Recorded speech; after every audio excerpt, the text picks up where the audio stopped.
नाजरीन अस्सलामु अलैकुम, वेलकम टू पाक नंबर 1। दोस्तों, बॉलीवुड के किंग शाहरुख खान ने महक मलिक के लिए बड़ा ऐलान कर दिया। शाहरुख खान भी महक मलिक के दीवाने निकले। शाहरुख खान ने महक मलिक के बारे में क्या कहा, आज की वीडियो में हम आपको यही बताने जा रहे हैं। अगर आपने अभी तक हमारे चैनल को सब्सक्राइब नहीं किया तो बराए मेहरबानी हमारे चैनल को सब्सक्राइब कर लें और बेल के बटन को प्रेस कर दें ताकि आने वाली हर न्यू वीडियो की नोटिफिकेशन आपको सबसे पहले मिलती रहे। और वीडियो अच्छी लगे तो वीडियो को लाइक करें और अपने दोस्तों में भी शेयर कर दें। दोस्तों, बॉलीवुड के किंग शाहरुख खान ने हाल ही में एक अवार्ड शो में अवार्ड लेते हुए कहा, एक पाकिस्तानी किन्नर। दोस्तों, इंडिया में ख्वाजा सिरा मतलब कि खुसरे को किन्नर कहा जाता है। शाहरुख खान ने कहा वो एक पाकिस्तानी किन्नर के दीवाने हैं।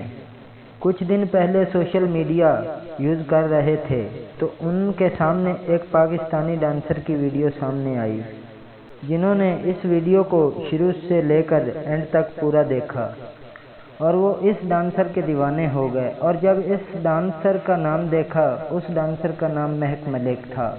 दोस्तों, फिर शाहरुख खान ने कहा पाकिस्तान में टैलेंट में कोई कमी नहीं है। फिर शाहरुख खान ने महक मलिक को इंडिया बुलाकर फिल्मों में काम करने की दावत भी दी है और उन्होंने कहा है वो महक मलिक के रक्स के दीवाने हैं। दोस्तों, क्या आप चाहते हैं महक मलिक पाकिस्तान छोड़कर इंडिया चली जाए और इंडिया में काम करे? कमेंट बॉक्स में अपनी राय का इजहार ज़रूर करें और वीडियो अच्छी लगे तो वीडियो को लाइक करें और अपने दोस्तों में शेयर करें। और मज़ीद वीडियोस देखने के लिए मेरे यूट्यूब चैनल को सब्सक्राइब कर लें। मिलते हैं किसी और वीडियो में, तब तक के लिए अल्लाह हाफिज़।